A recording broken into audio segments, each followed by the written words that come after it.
Hi,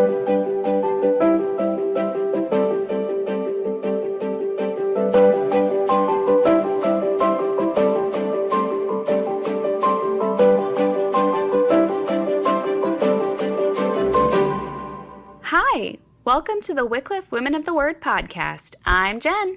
And I'm Beth. Today we have somebody with us who I think it's impossible not to like.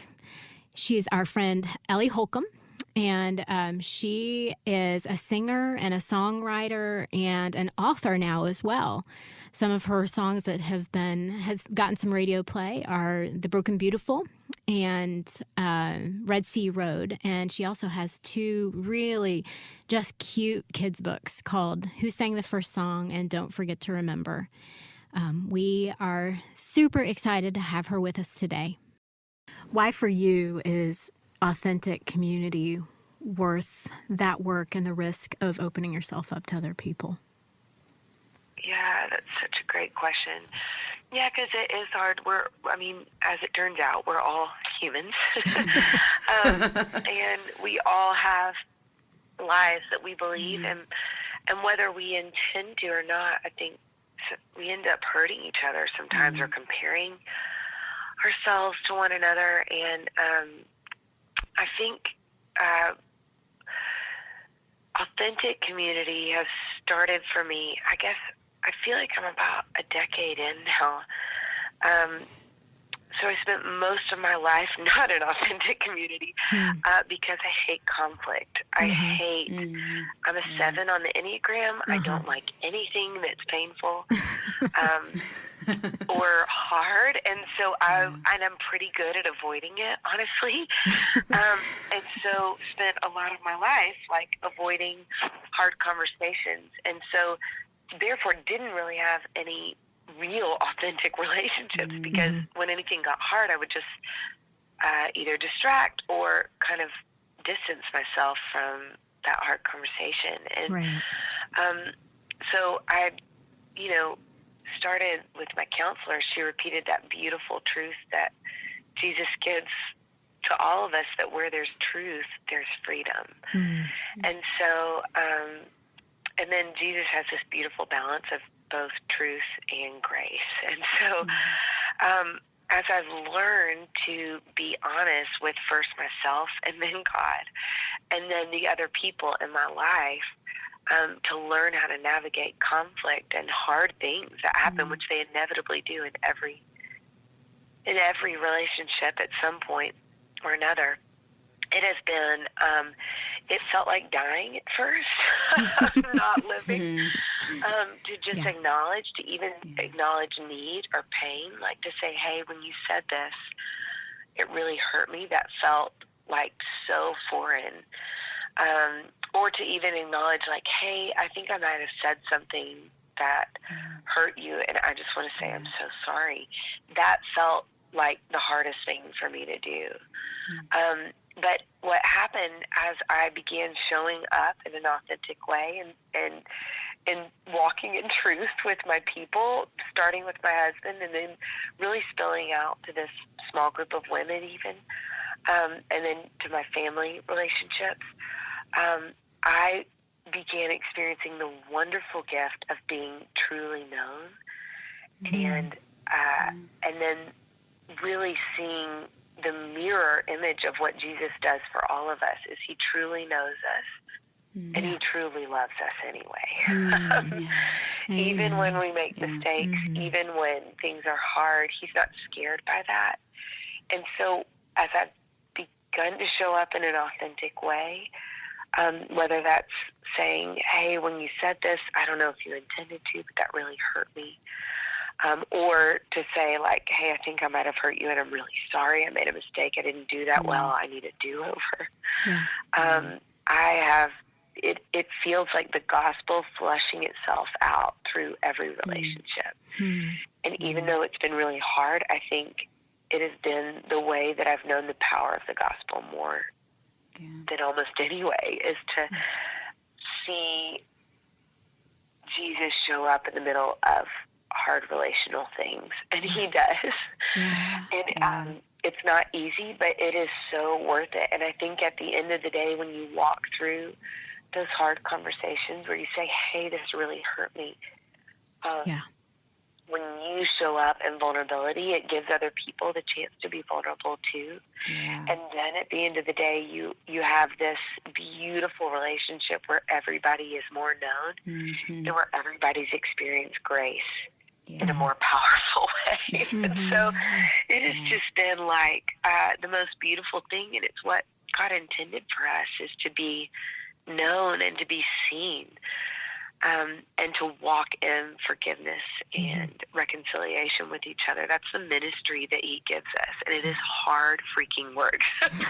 You're just like, Amen. oh, this took a lot more time to have 8 more conversations to figure out, to get to the bottom of why I feel hurt or why you feel hurt by me. But man, we are known, and we're saying we're committed to each other. And it has been such a beautiful way. I think Brené Brown is a really good teacher for me in this, because she models this out in a lot of her books and in her podcasts. She's a researcher on shame, and I think the enemy would love for us to be isolated, you know, like for us to feel like you're alone, like you can't let them into that, or you can't say that that hurt you. It's your fault, or I don't know, he just loves to get us alone. And when we're vulnerable, it sort of tears down the walls to isolation. Yeah. And so Brené Brown says it's really hard to own the brokenness in our own story, to own the hurt and the pain in our own story. But it was really, honestly, a lot harder to spend our lives running from that pain and running from that brokenness. And so I feel like it started with me letting God into the brokenness in my own story, and then slowly I've seen him teach me how to be willing to go into brokenness of other people's stories, and then when other people break me, to say, hey, that really hurt, and is there any, you know, just to let other people into that and to see the healing that comes from that has been so powerful. Yeah, absolutely. I agree. That's I don't know, I think it's a lesson that takes a lot of years to really learn, and a lot of heartache. Yeah, it does. It really does. But I think at the end of, I feel like I've tasted enough sweetness in relationships and in this beautiful freedom of being known and of really knowing other people, that it feels worth the risk. You know, it feels worth the risk to me, for the beauty and the upside of being known and really knowing other people. Yeah, and knowing God's ability to bring healing even into really broken relational patterns. Yeah, it's really just amazing to see his redemption already working like that, and his restoration coming. It really is. I've had an experience recently with a very close person in my life where there was some hurt from a long time ago, and I think for a long time I never wanted to bring it up, because I didn't want to hurt that person. Like, there's been a lot of reconciliation and healing with that person, so I didn't want to cause more hurt. But as God was healing some of the hurt that person caused me, I sort of sensed him saying, like, hey, I think you need to let them into this. And not as a place of shame, but I think there could be more healing ahead. There's more healing ahead that I want to bring. And so as I went to that person and said, hey, a long time ago, there was a lot of pain that was caused. And I just want to let you know, I have forgiven you for all of that, and God is healing me from all of that.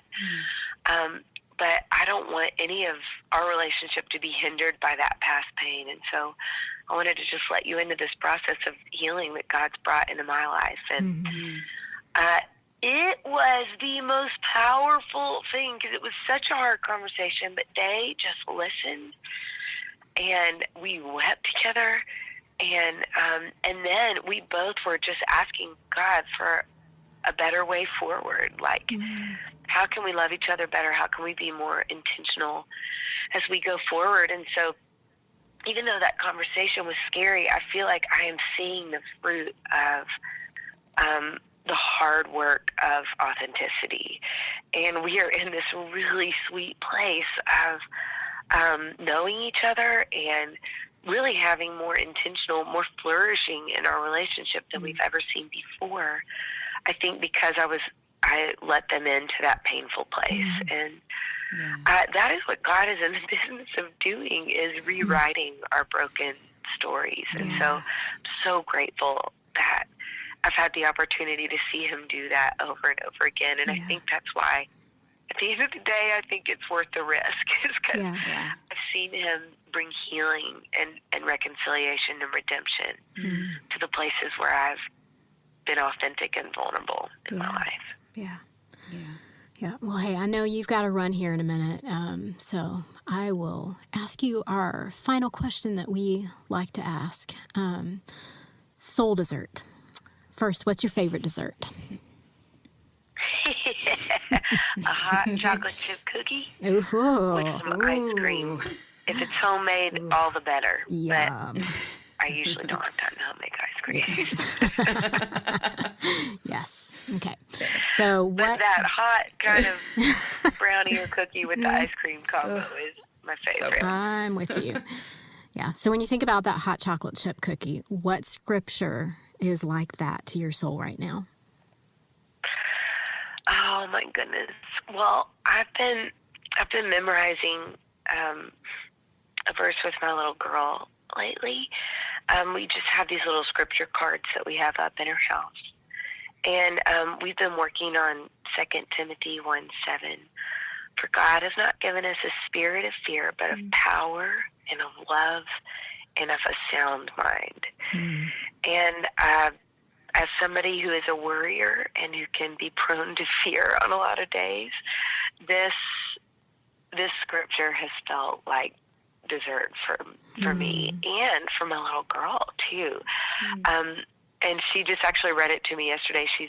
It was in our kitchen. It's been in the middle of our table, and we had our Advent wreath there. So for Christmas, so we had moved the little scripture memory card to the counter, and she just found it the other day and was like, "Mom, remember our verse?" And I just thought, man, what a gift it has been to dive into that verse with my little girl, for when both of us have moments where we're worried or afraid, to speak that to each other has been really, really sweet. Thanks for listening to the Wycliffe Women of the Word podcast. We hope you enjoyed this episode. Be sure to subscribe to our podcast wherever you and all the other cool kids happen to get your podcasts these days. You can keep up with our content by following Wycliffe Bible Translators USA on social media and by visiting wycliffe.org/women. We'll see you next time.